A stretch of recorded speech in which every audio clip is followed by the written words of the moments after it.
성도님들 안녕하세요. 반갑습니다. 오늘 우리 수요 집회를 통해서 우리 메시아 시편이라고 불리는 그런 시편들을 함께 배우는 시간들을 가졌었는데요. 오늘이 이제 마지막 시간이 되겠습니다. 메시아 시편 공부의 이제 마지막 시간이 되는데요.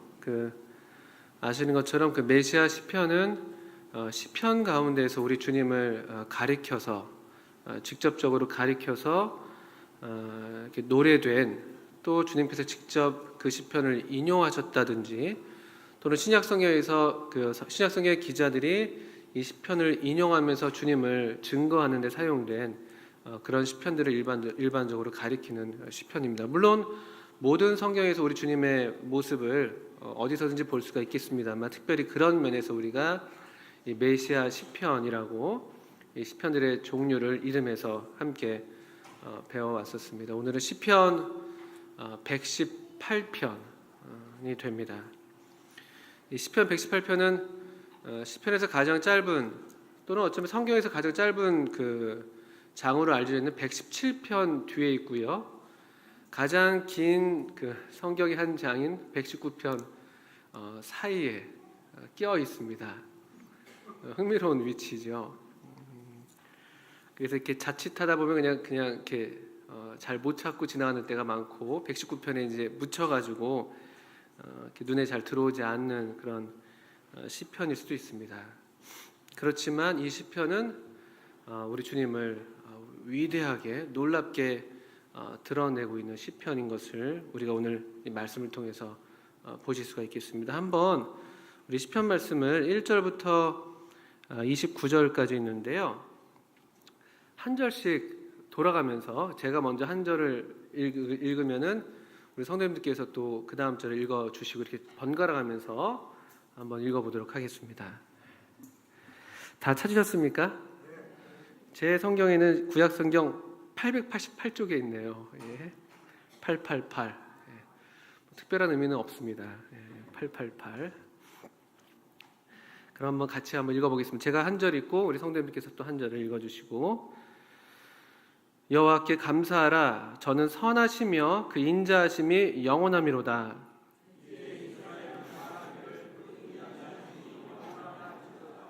이제 아론의 집은 말하기를 그 인자하심이 영원하다 할지로다.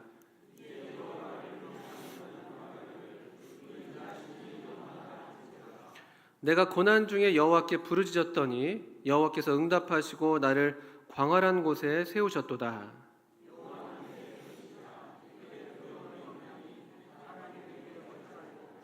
여호와께서 내 편이 되사 나를 돕는 자 중에 계시니 그러므로 나를 미워하는 자에게 보응하시는 것을 내가 보리로다. 여호와께 피함이 방백들을 신뢰함보다 낫도다.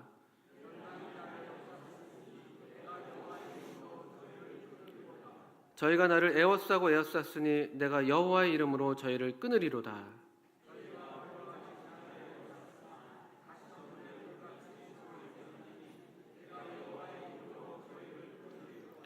내가 나를 밀쳐 넘어뜨리려 하였으나 여호와께서 나를 도우셨도다.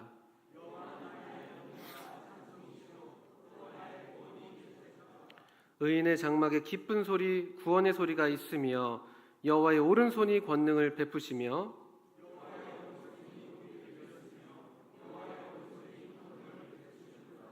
내가 죽지 않고 살아서 여호와의 행사를 선포하리로다.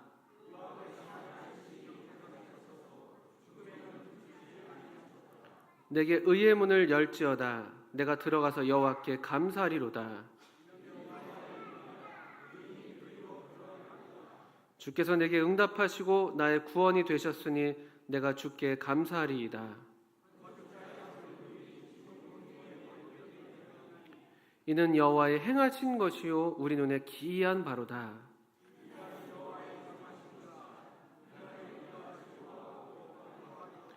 여호와여 구하옵나니 이제 구원하소서. 여호와여 우리가 구하옵나니 이제 형통케 하소서.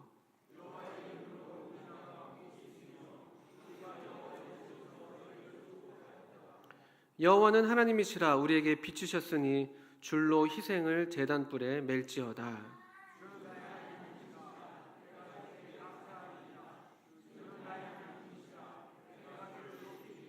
29절 같이 읽겠습니다. 여호와께 감사하라. 그는 선하시며 그 인자하심이 영원함이로다.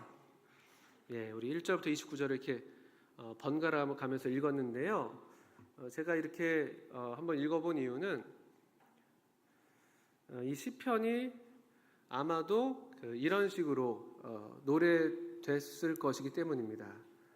물론 지금 우리가 읽은 것처럼 한 절씩 이렇게 딱 번갈아서 읽지는 않았겠습니다만, 그러나 이 형태를 볼 때, 또 많은 유대인 전승들을 볼 때 이 시편들은 이렇게 한 사람이 먼저 매긴다고 그러죠. 선창을 하면은 많은 또 회중들이 그걸 받아서 이렇게 되치는 그런 형태로 이렇게 노래가 되는, 우리 민요 가운데 그런 노래들이 있습니까? 어떤 노래가 그렇죠? 네, 괴진하지. 바로 나오시네요.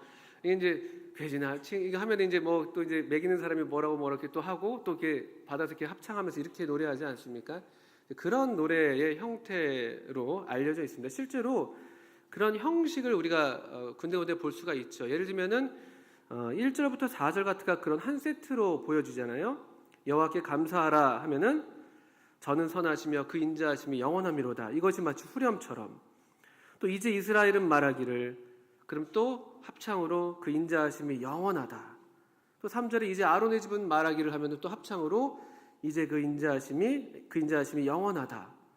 이제 여호와를 경외하는 자는 말하기를 하면 또 그 인자하심이 영원하다. 이렇게 이제 매기고 받는 그런 노래였던 것 같습니다. 그러니까 주로 이스라엘의 절기 때에 이 시편 118편이 113편부터 포함해서 할렐이라고 불리는 그런 찬송시들과 함께 불려졌다고 합니다. 이 113편부터 117편까지는 매 시편마다 할렐루야 할렐루야 이런 이제 그런 어구들이 반복됩니다. 그래서 하나님을 찬송하는 시. 그리고 118편은 비록 할렐루야라는 단어 자체가 등장하지는 않지만 그 할렐 시편들을 종합해서 이렇게 제일 크게 노래하는 그런 위대한 할렐로 알려져 있습니다. 할랄이 아니고 할렐입니다. 할랄은 요즘에 이제 이슬람 이렇게 인증된 식품을 할랄이라고 하더라고요. 그래서 좀 헷갈리는데 할렐이라고 합니다. 그래서 여기 이 할렐의 마지막 대서사시답게 우리 하나님에 대한 속성들이 아름답게 드러나 있고, 이것을 아마도 큰 소리로 어떤 시편보다도 어떤 다른 할렐 시편보다도 더 큰 소리로 불려지지 않았겠는가, 보통 그렇게들 얘기를 합니다.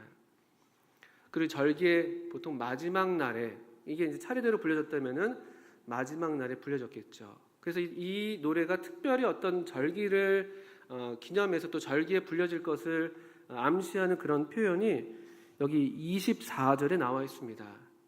이날은 여호와의 정하신 것이라 이날에 우리가 즐거워하고 기뻐하리로다.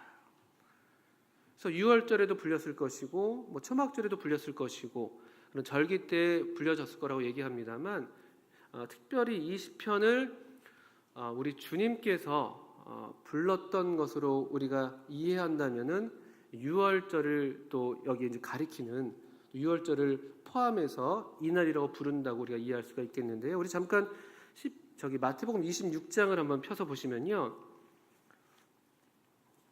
6월절, 우리 주님이 잡히시던 날 밤이셨죠. 그날 밤에 주님께서 부르셨던 이 제자들과 만찬을 마치신 다음에요. 26장, 마태복음 26장 30절 보시면요. 주님께서 6월절 만찬을 하시고 그다음에 주의 만찬을 제정하신 다음에 6월절 만찬과 주의 만찬이 구분이 됩니다. 주의 만찬을 제정하신 다음에 이제 30절에 이런 말씀이 있습니다. 이에 저희가 찬미하고 감람산으로 나아가니라. 이게 사실 이제 슬픈 얘기를 주님이 하신 거거든요. 그 앞서서 이 떡을 받아 먹으라. 이 떡은 내 몸이다. 또 이 잔을 가지고 마셔라. 이것은 죄 사함을 얻게 하려고 많은 사람을 위하여 흘리는 바 나의 피 곧 언약의 피다. 어떻게 보면 대단히 이제 쓸쓸한, 참 이렇게 비극적인 또 외로운 그런 분위기의 이 내용이라고 여겨질 수가 있는데요. 주님이 제자들을 죽음을 목전에 두시고 그 다락방에서 제자들을 모아놓으시고 마지막 유언과도 같은 말씀을 하시고 이 만찬을 제정하시고, 어떻게 보면 이제 그런 분위기일 수도 있는데, 그런데 30절에 이에 저희가 찬미하고 감람산으로 나아간다는 말씀이 있지 않습니까? 그래서 이 찬미에 대해서 유월절 때 보통 이 시편 113편부터 118편을 불렀기 때문에 그 일반적인 의식을 따라서 또 제자들이 이 노래를 부르지 않았겠냐라고 보통 얘기를 합니다.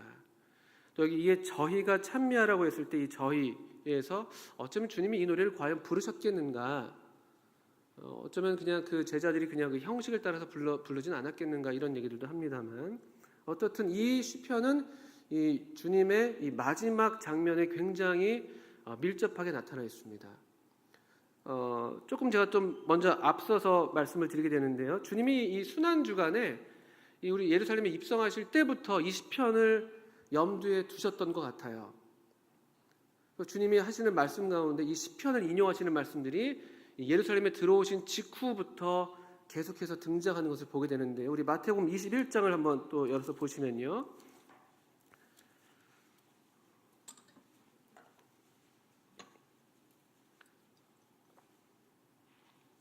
예언의 그 말씀대로 어린 나귀를 타고 겸손하게 이제 예루살렘에 입성하십니다. 그렇게 입성하신 이후에 21장 예를 들면 이제 42절 같은 말씀 먼저 눈에 띄는데요. 21장 42절 말씀 보시면요, 이 포도원 비유를 통해서 주님을 대적하던 바리새인과 서기관들에게 이제 경고를 하시는 말씀인데요. 그 말씀 가운데 21장 42절에 예수께서 가라사대 성경에 건축자들의 버린 돌이 모퉁이의 머릿돌이 되었나니 이것은 주로 말미암아 된 것이 우리 눈에 기이하도다함을 읽어본 일이 없느냐? 이 말씀 우리가 지금 읽었던 시편 118편 22절에 나온 그 말씀을 주님께서 인용하셨죠. 유독 시편 118편을 인용하시면서 이 순환주간, 마지막 주간을 주님께서 시작하십니다. 그 앞서선 더 분명한 말씀들이 또 있죠. 시편, 또 이제 이 마태복음 21장 보시면요, 21장 9절 말씀 한번 보시겠습니다. 9절. 여기 이제 예루살렘에 우리 주님이 나귀를 타고 입성하실 때 주님이 직접 인용하신 말씀은 아닌데요. 마태복음 21장 9절인데요. 앞에서 가고 뒤에서 따르는 무리가 소리질러 가로되 호산나 다윗의 자손이여 찬송하리로다. 주의 이름으로 오시는 이여 가장 높은 곳에서 호산나 하더라. 이 호산나라는 이 단어, 이 말이요, 여호와여 우리를 구원하소서. 시편 118편 25절에 나온 여호와여 구하옵나니 이제 구원하소서, 여호와여 구하옵나니 이제 형통케 하소서 했던 그 어떤 간청, 그 기도가 노래로 불려지는 장면이에요. 그래서 이때 예루살렘에 모여있는 이 유월절을 지키기 위해서 모여있던 사람들도 이 노래를 지금 부르고 있는 것입니다. 이것이 하나의 큰 그 배경이 되는 이 우리 주님의 순환주간, 또 우리 주님의 십자가를 앞에 두셨을 때의 배경이 되는 흐름인 것이죠. 그리고 여기에 시편 118편이 흐르고 있다는 말씀을 드립니다. 그런 면에서 이 시편이 주님과 아주 밀접하게 관련되는 것을 보실 수가 있습니다. 유월절, 이 마태복음 21장 이후에 우리 주님의 마지막 주간을 염두에 두시면서 이 성경 말씀을, 시편 말씀을 읽으셔도 좋겠습니다.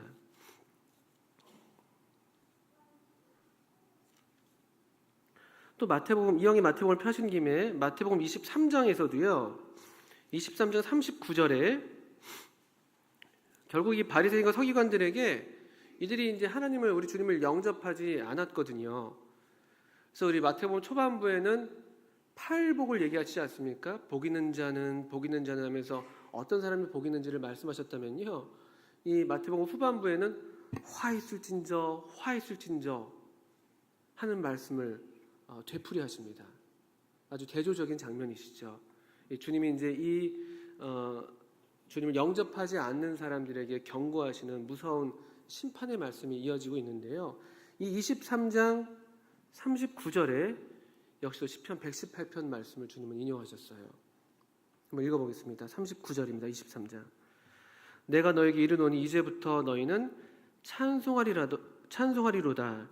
주의 이름으로 오시는 이여 할 때까지 나를 보지 못하리라 하시니라. 이 찬송하리로다 주의 이름으로 오시는 이여라는 이 말씀이 시편 118편 26절에 나와 있는 말씀입니다. 이 6월절 때 이 시편이 지금 불려지고 있는 이 분위기.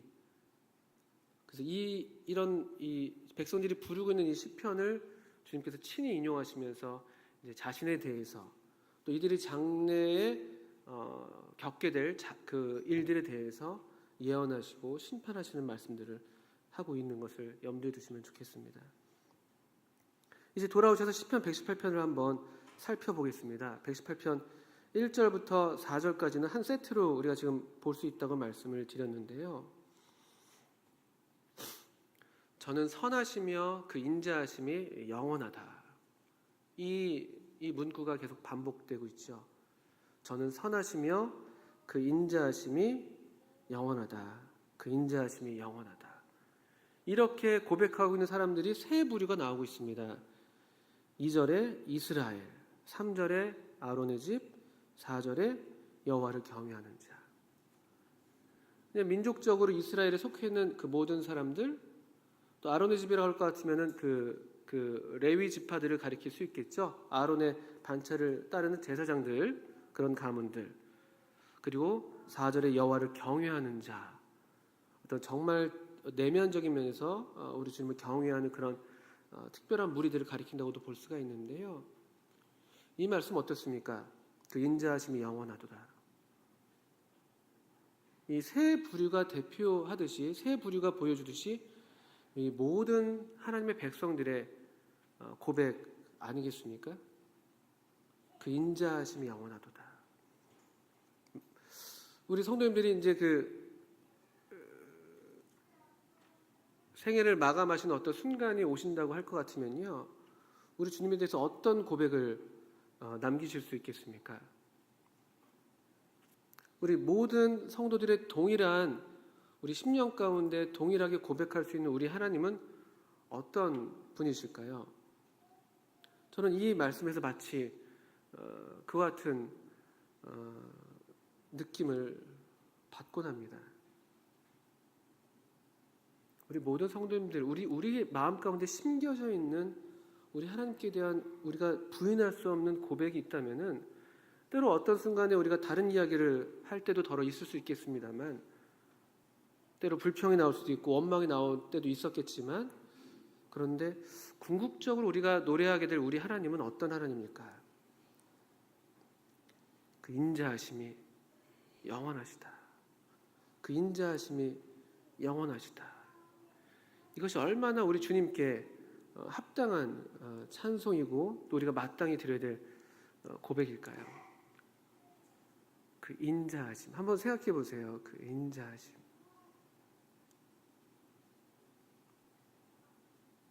그 인자하심이 영원하다. 하나님은 어떻게 나한테 인자하셨지? 어떻게 나에게 자비를 베푸셨지? 제가 잘 모릅니다만 제가 아는 범위만 해도 우리 많은 성도님들이 여러 가지 어려운 일들을 겪으시기도 하고 또 지금도 그렇게 겪고 계신 분들도 계시고, 근데 우리 마음 가운데 그래도 고백할 수 있는 게 있다면은, 끝끝내 남아있는 모든 것이 다 없어지고 사라질지라도 우리 마음 가운데 고백할 수 있는 한 가지가 있다면은 바로 이것이 아니겠는가.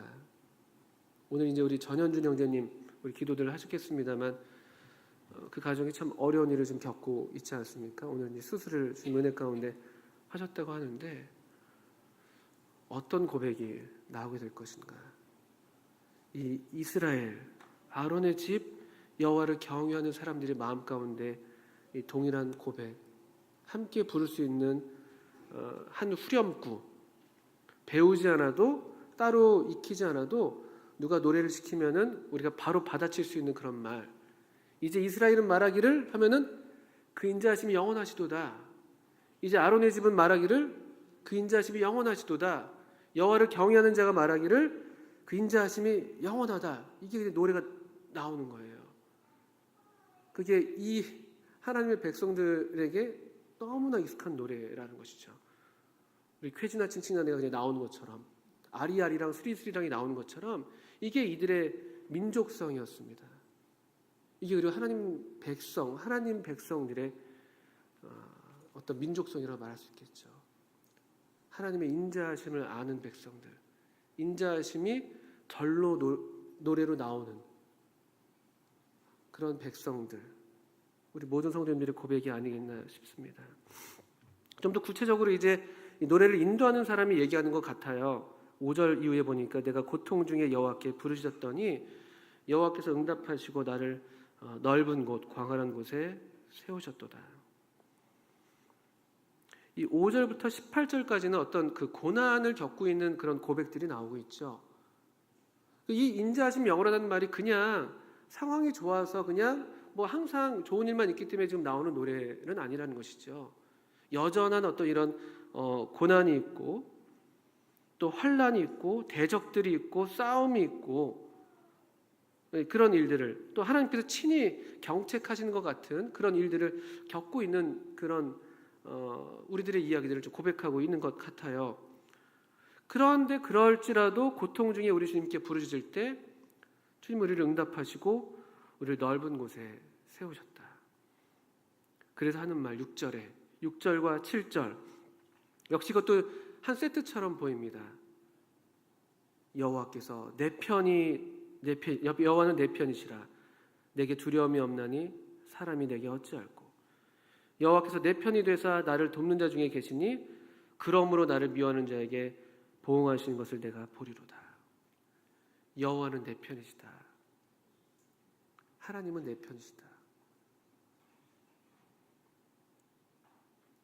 하나님은 내 편이시다. 지금 이런 아주 확신에 찬 그런 신뢰 가운데 드려지는 고백들이 나오고 있는 것이잖아요. 인자하심 영원하다는 말씀도 그렇고 여호와는 내 편이시다. 마틴 루터가 좋아했던 시편들이 여러 가지 있는데 시편 46편도 내주는 강한 성유라는 노래의 배경이 됐던 시편이라면은 이 시편도 그가 참 좋아했던 시편이라고 알려져 있습니다. 고난이 많았거든요. 대적이 많았고. 근데 이런 시편, 여호와는 내 편이시다. 또 거꾸로 하나님께서 내 편이시기 때문에 나도 적극적인 의미에서 그분의 편에 서겠다는, 내가 여기 서 있겠습니다. 하나님 편에 서겠습니다라는 그런 고백을 루터가 남겼는데요. 왜 하나님 편에 설 수 있는가? 하나님이 우리 편이 되어주시니까. 사람이 내게 어찌할꼬 나를 돕는 자 중에 계시니 나를 미워하는 자에게 보응하시는 것을 내가 보리로다. 얼마나 좋은 말씀입니까? 근데 제 삶을 돌아볼 때 생각만큼 제가 이런 고백을 이와 같이 할 수 있는지는 잘 모르겠더라고요. 하나님이 정말 내 편이신 것을, 정말 나를 보호해 주시고 나를 미워하는 자에서 나를 건지시는 분이신지 요즘에 별로 이런 경험들, 또 이런 고백들 하실 수 있는지 모르겠습니다. 저는 생각만큼 기대만큼 그러지 못한 것 같더라고요. 그러니까 왠가 하고 보니까, 왜 그런가 보니까요, 원수가 없어요. 대적이 없어요. 대적이. 저를 볼 때 그렇습니다. 무슨 말씀인지 아시겠습니까? 그냥 싸움이 없는 거죠. 싸움이. 영적인 의미에서 어떤 이런 싸움이 없어요. 영적으로 하나님의 이름을 위해서 저 자신이 드려지는 경험이 없으니까 이것에 반대하는 대적들도 별로 경험하지 못하고 그냥 우리 그냥 사는 거죠. 저 자신을 볼 때. 이런 고백할 여지가 별로 없어요. 하나님을 그렇게 많이 의지할 필요가 없는, 너무 평안한 중에 있어서 그런 건 아닌가. 우리 가운데 별다른 싸움이 없기 때문에 이런 고백들이 힘있게 우리 가운데서 증거되지 않는 것은 아닌가. 그런 또 질문도 제게 던져보게 됩니다. 나를 미워하는 자가 별로 없죠. 대적하는 사람이 별로 없고, 그것에 대해서 정말 간절한 마음으로 주님 앞에 나아갈 이유도 별로 없고, 어떤 영혼들을 위해서 진지하게 싸우는 그런 고뇌에 찬 기도도 별로 없고. 근데 추석이 다가오는데 저희 처가 장인 장모님 아직 우리 예수 믿지 못하고 계시거든요. 그렇게 지금 제가 결혼하고 지금 10몇 년 지내오고 있는데 그냥 지내는 것 같아서 마음이 무겁습니다. 그 추석이 오는데 어떻게 해야 될 것인가. 한편으로는 잘 섬겨드려야 되겠습니다만 또 어떻게 정말 우리 살아가는 영혼들을 위해서 어떻게 내가 더 간절하게 싸워야 될 싸움을 싸워야 할 것인가. 그러면 또 부담들을 갖게 됩니다. 어떻든 간에 한 가지 그러나 분명한 것은 우리가 이와 같은 대적이 있든지 간에 또 우리를 미워하는 자들이 있든지 간에 하나님이 우리의 편이 되실 수 있다는 것이고 또 우리의 편이시라는 것이죠. 또 바라기는 우리도 역시 이와 같은 고백들을 함께 할 수 있다면 얼마나 좋을까. 여전히 우리의 편이 되셔서 우리를 건져주시고 구원하시는 하나님의 역사를 경험하는 그런 간증들이 우리 가운데 더 많이 간증되고 노래될 수 있다면 좋겠다라는 생각도 하게 됩니다. 또 8절 9절도 계속 이어지는, 역시 또 여호와께 피함이 이 두 가지 반복되는 것들이 계속 나오죠. 이것이 우리 시도 그렇습니다만요, 시편에서 자주 사용되는 어떤 표현 방법입니다. 그러니까 우리 반복법이라고 하죠. 반복법. 반복시키면서 약간만 변형을 주는 그런 표현법을 사용합니다. 이렇게 반복을 하면요, 우리말 번역도 이렇게 반복해서 했는데요, 시에서 가장 중요한 특징 중에 하나가 운율이라는 것입니다. 리듬감. 시가 리듬감이 있잖아요. 어떤 박자들이 있거든요. 박자들. 그래서 이런 반복되는 구절들이 박자를 만들어내기도 하고 또 의미를 더 강조하는 효과가 있거든요. 그런 면에서 이 히브리 시들도 이제 비슷한 이 표현 방법을 사용하는데요. 앞에서도 계속 그런 것들을 보셨고요. 여기도 그렇죠. 여호와께 피함이 사람을 신뢰함보다 낫고 여호와께 피함이 방백을 신뢰함보다 낫다. 여호와께 피하는 것. 여호와께 피하는 것이 우리가 정말 피해야 할 곳이라는 것이죠. 사람을 의지하기가 쉽지 않습니까? 유력한 사람들을 먼저 찾아가기가 쉽잖아요. 저도 이제 그런 경향이 많이 있는데요. 근데 그 전에 그거보다도 하나님께 피하는 것. 하나님을 우리의 피할 바위로 여기시는 것. 하나님이 우리를 지켜주지 않으시면요, 하나님이 우리를 보호하지 않으시면요, 우리가 어디 피할 수 없습니다. 사람 바위는 구멍 뚫린 우산과도 같아서 어느 지점에서 우리를 이렇게 좀 우리한테 피난처가 될 수 있지만 또 어느 지점에서는 우리가 영영이 피할 수 없는 또 그대로 어떤 어려움들을 당하게 되는 그런 것과 마찬가지입니다. 하나님만이 우리의 피난처세요. 근데 저 자신도 그렇고 우리가 먼저 피할 곳으로 삼는 곳이 우리 주님이 아닌 게 우리들의 일반적인 어떤 경향인 것 같은데요. 근데 주님의 장막 아래, 우리 여호와의 그늘 아래 우리가 보호를 입을 필요가 있습니다. 특별히 그리스도인들은 더더군다나 그렇죠. 그분만이 우리의 피할 바위가 되시는데요. 여기 역시 이와 같이 동일하게 고백을 하고 있습니다. 여호와께 피함.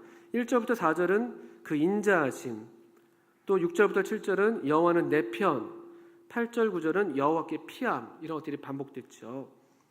그리고 이제 10절부터 12절까지 또 한 세트처럼 보이는데요. 여기는 이제 여호와의 이름으로라고 되어 있습니다. 열방이 나를 에워쌌으니 내가 여호와의 이름으로 저희를 끊으리로다. 저희가 나를 에워싸고 에워쌌으니 내가 여호와의 이름으로 저희를 끊으리로다. 저희가 벌과 같이 나를 에워쌌으나 가시덤불에 불같이 소멸되었나니 내가 여호와의 이름으로 저희를 끊으리로다. 하나님의 이름, 하나님의 이름이 우리의 그 무기가 되는, 하나님의 이름이 권세가 있습니다. 하나님의 이름이요. 우리 이것을 다른 성경에서도 많이 보실 수가 있지 않습니까? 간단한 예로 요한복음 1장 12절 같은 말씀, 우리가 잘 아시는 말씀인데요. 영접하는 자 곧 그 이름을 믿는 자들에게는 하나님의 자녀가 되는 권세를 주셨다. 하나님의 이름이 힘이에요. 하나님의 이름이에요. 여기 여호와 이름으로 끊는다. 여호와 이름으로 끊는다. 사도 베드로가요. 사도행전 3장에서 그 성전 미문에 구걸하던 사람을 불러 일으키면서 은과 금은 내게 없지만 내게 있는 것으로 내게 주니 곧 나사렛 예수의 이름으로 일어나 걸어라. 은과 금이 아니라 다른 어떤 것이 우리의 능력이 되는 게 아니라 우리 주님의 이름이 이 능력이 되는 것이죠. 주님의 이름이 다른 어떤 그 대적들을 능히 깨치고 남을 그런 이름이 됩니다. 여호와의 이름. 로마서에서는 요엘서 말씀을 인용하시면서 누구든지 주의 이름을 부르는 자는 구원을 얻으리라. 천하 인간의 구원을 얻을 만한 이름을 우리에게 다른 이름을 우리에게 준 적이 없다. 이 우리 하나님 이름, 우리 주님의 이름 얼마나 좋은 이름인지 언제 불러도 우리에게 능력이 되는 이름이시죠. 우리 찬송가 중에 우리 주님의 이름을 노래하는 그런 찬송들 많이 있지 않습니까? 예수의 이름은 죄송합니다. 세상의 소망이요. 이런 찬송들. 작년 이맘때였어요. 우리 남은진 자매님이 기억하십니까? 8월 말이었나요? 그죠? 극동방송에서 복음성화 경연대회에서 대상을 다 받는 장면을 여러분들 직접 다 보시고 막 다 우리 환호했었는데요. 그때 불렀던 노래 제목이 뭔지 기억하십니까? 이제 1집은 다 지나가서 기억에서 멀어졌을 수도 있겠습니다만요. 그때 그 노래가 His Name이었어요. His Name. 그분의 이름. 그래서 이 후렴구를 사용했던 노래를 불렀었던 걸 제가 기억합니다. 예수님의 이름, 우리 하나님의 이름, 그분의 이름이 우리한테 힘이 됩니다. 가장 아름다운 이름이죠. 모든 이름 위에 뛰어난 이름.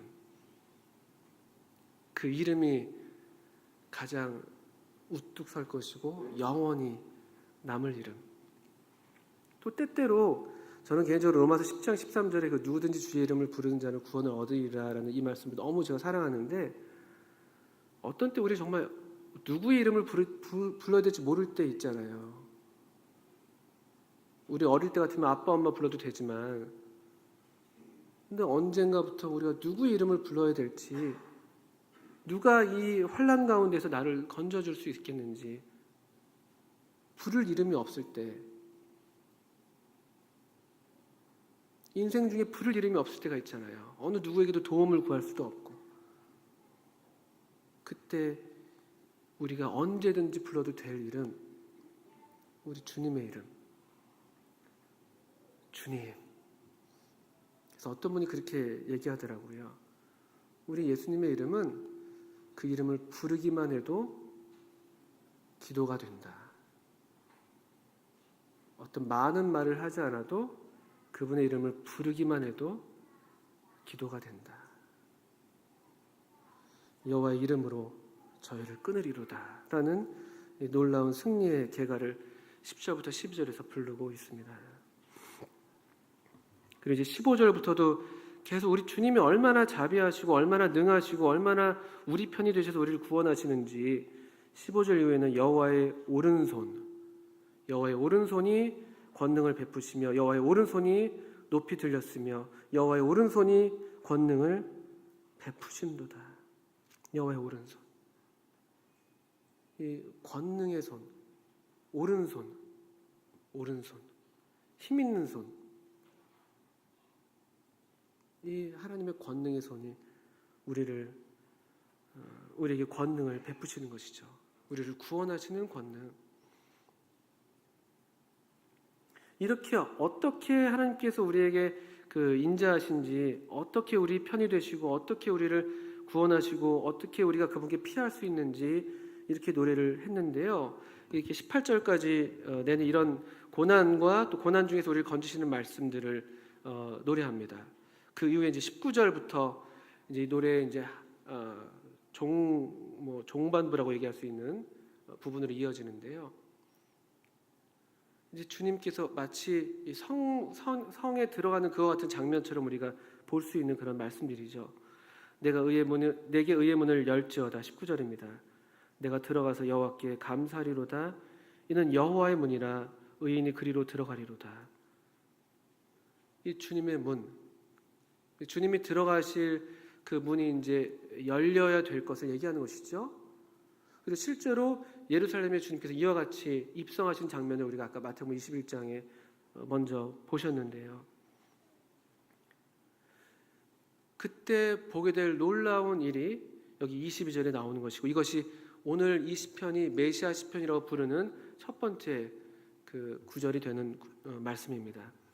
건축자의 버린 돌이 진 모퉁이의 머릿돌이 되었나니 이는 여호와의 행하신 것이요 우리 눈에 기이한 바로다.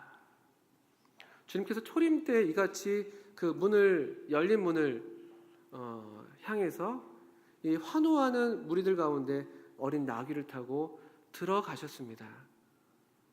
근데 처음에 우리 주님을 영접하는 것처럼 보였지만, 그러나 그때 그 백성들, 그 절대 그 다수였던 그 백성들이 또 금방 마음을 바꿔서 우리 주님을 배척하고 또 우리 주님을 죽이는 데까지 나아가는 일들을 우리 복음서에서 볼 수가 있죠. 그리고 이 말씀은 그 주님을 특별히 대적하던 바리새인과 서기관들을 향해서 이 말씀을 인용하시면서 대답하셨었는데요. 처음에 주님께서 이와 같이 주님의 성에, 주님의 전에 들어가셨을 때 주님은 버린 돌이 되셨어요. 건축자가 마땅히 취해서 세웠어야 될 돌이었는데 그들이 이 돌을 원하지 않았습니다. 그래서 이 돌을 버렸죠.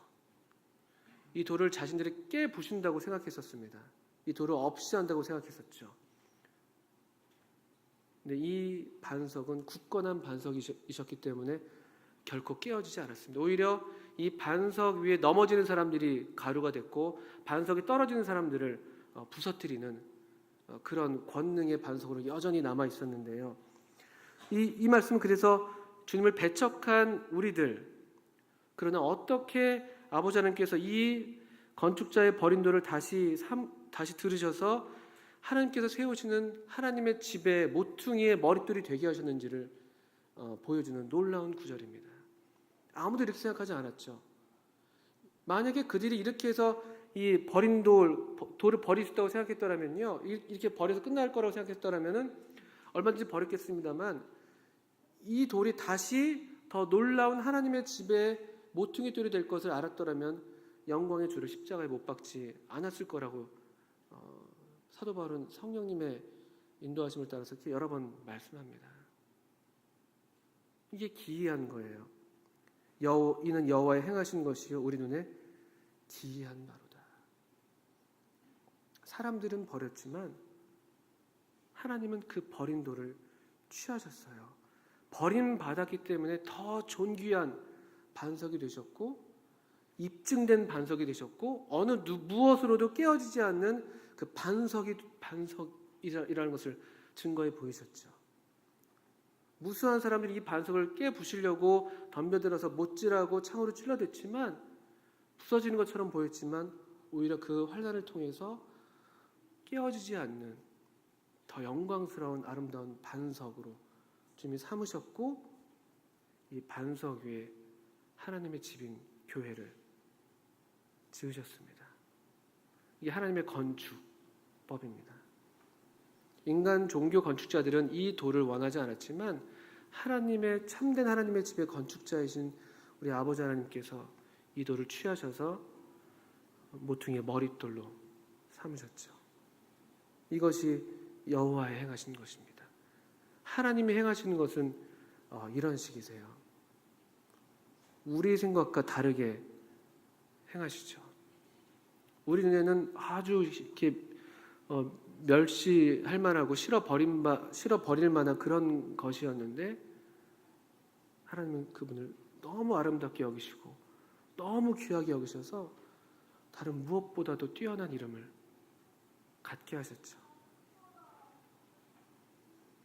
이 원리는 하나님이 일하시는 그 방식에 동일하게 적용되는 것 같아요. 우리 주님께만 그런 것이 아니라 그러니까 여호와의 행하신 것이라, 이는 여호와의 행하신 것이라 말씀하시는데 하나님이 행하시는 것은 언제나 이렇습니다. 버려도 될 것 같은 돌들, 우리 생각엔 그럴진 몰라도요, 절대 그렇지 않습니다. 가장 요긴한, 하나님께는 가장 요긴한 돌일 거예요. 우리가 감히 어느 돌이 더 낫고 어느 돌이 더 버릴 만한 돌인지 우리 그렇게 헤아릴 수 없는 것이죠. 어쩌면 더 연약하게 보이는 그 지체가 더 요긴한 것이죠. 하나님 그렇게 말씀하시잖아요. 그를 더 귀하게,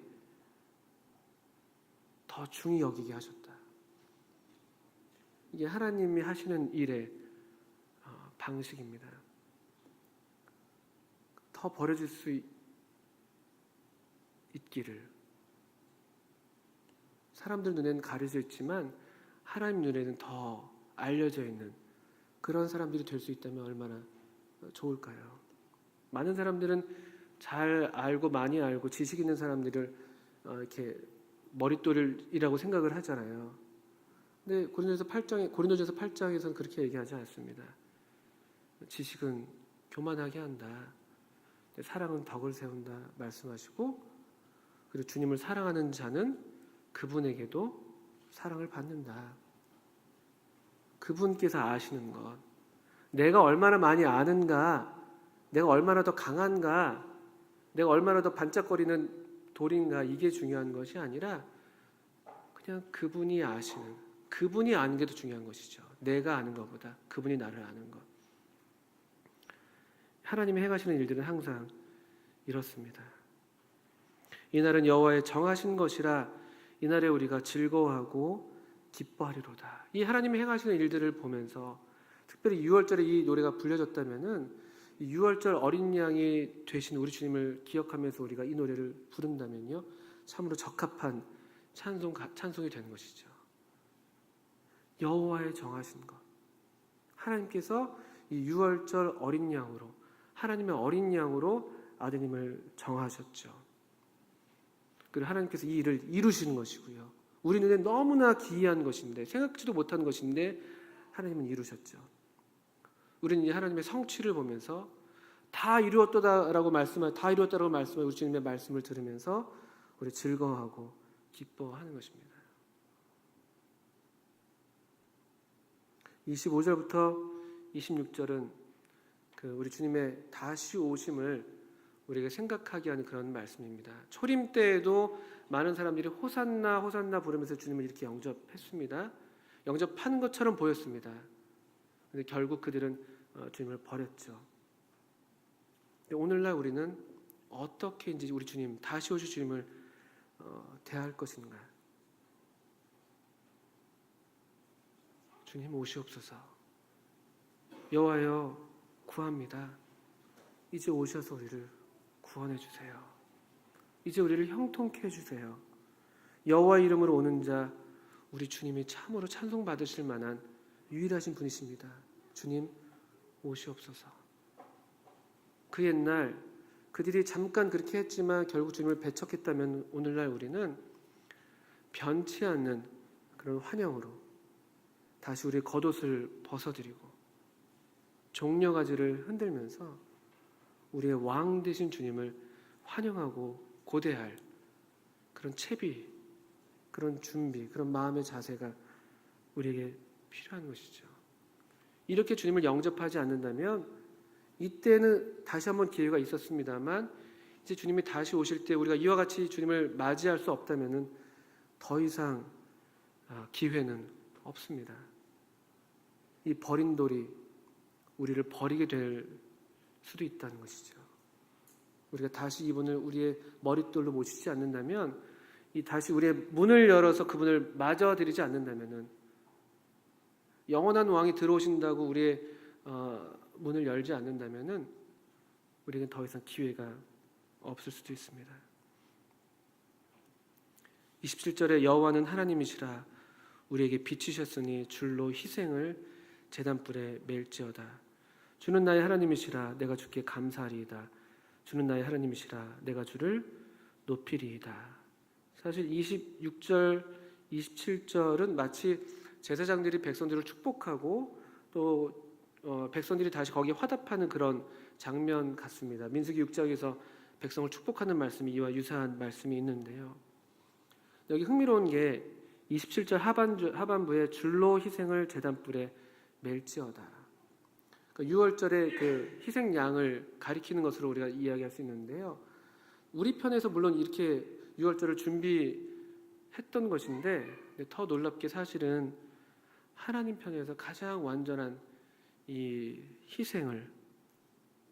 희생제물의 그 희생이 아니고 이것은 절기 때 드려졌던 그 희생제물입니다. 조금 사용된 단어가 다릅니다. 하나님께서 이 절기에 이날에 가장 합당한 제물을 친히 먼저 준비하시고 제단불에 매셨죠.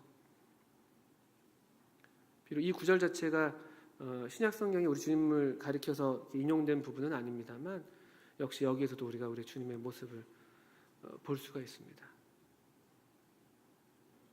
제단불에 매이셨던 하나님의 이 절기에 합당한 어린 양. 그래서 우리가 주님을 다시 나의 하나님이시다. 내가 주께 감사하겠다. 주는 나의 하나님이시다.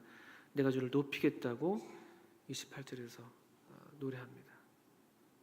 이 하나님을 생각할 때, 이 우리 주님을 생각할 때 우리가 노래하지 않을 수가 없죠. 높이지 않을 수가 없습니다. 29절에 다시 1절의 말씀을 반복합니다. 여호와께 감사하라. 그는 선하시며 그 인자하심이 영원함이로다. 1절과 29절 똑같은 구절로 시작하고 똑같이 끝을 맺습니다. 아주 완벽한 시의 형태를 갖고 있습니다. 전문용어로 수미상관법이라고 합니다. 국어 시간에 아이들에게 가르치는 내용인데요.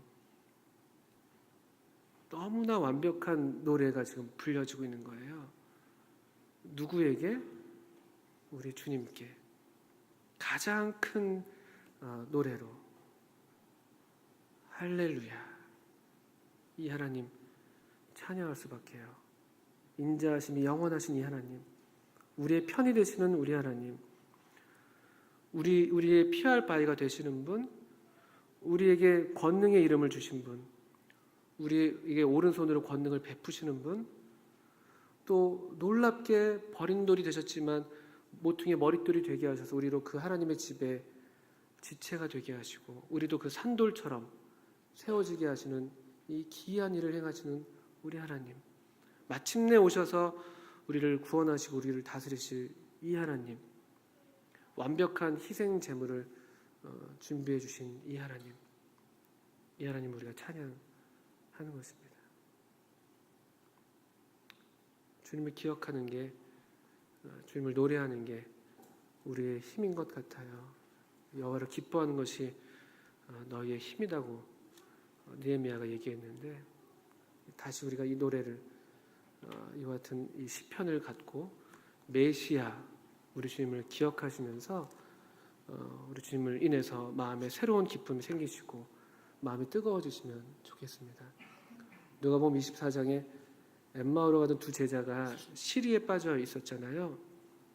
근데 주님이 그들에게 다가오셔서 모세와 선지자와 시편에 가리켜 우리 주님을 가리켜 기록한 것을 그들에게 보여주었을 때 그들의 마음이 뜨거워졌죠.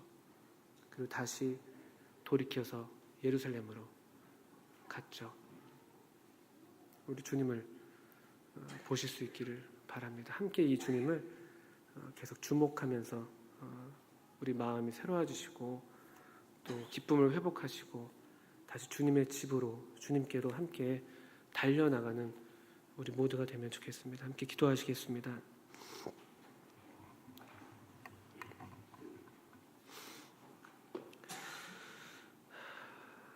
그러므로 함께 하늘의 부르심을 입은 거룩한 형제들아, 우리의 믿는 도리의 사도시며 대제사장이신 예수를 깊이 생각하라. 하나님 아버지, 하나님 아버지께서 친히 우리에게 말씀을 주셔서 우리로 참 존귀하신 우리 주님 예수님을 깊이 생각하게 해주시는 은혜를 베풀어 주신 것 너무나 감사합니다. 하나님 아버지 계속 우리의 심령을 도와주셔서 우리 주님을 깊이 생각하게 하시고 또 말씀을 볼 때 주께서 우리의 마음 눈을 열어주셔서 우리 주님을 보게 하셔서 참 잃어버렸던 우리의 기쁨을 회복해 하시고 또 시리와 낭망에 빠져 있었던 우리들의 마음을 다시 희망과 또 기쁨 가운데로 회복해 주셔서 다시 주님의 집으로 또 주님께로 함께 모여 달려나가는 우리 귀한 성도님들 되게 해주시기를 기도합니다. 허락하신 말씀을 감사드리며 예수님의 이름으로 하나님 아버지께 기도합니다. 아멘. 예, 감사합니다.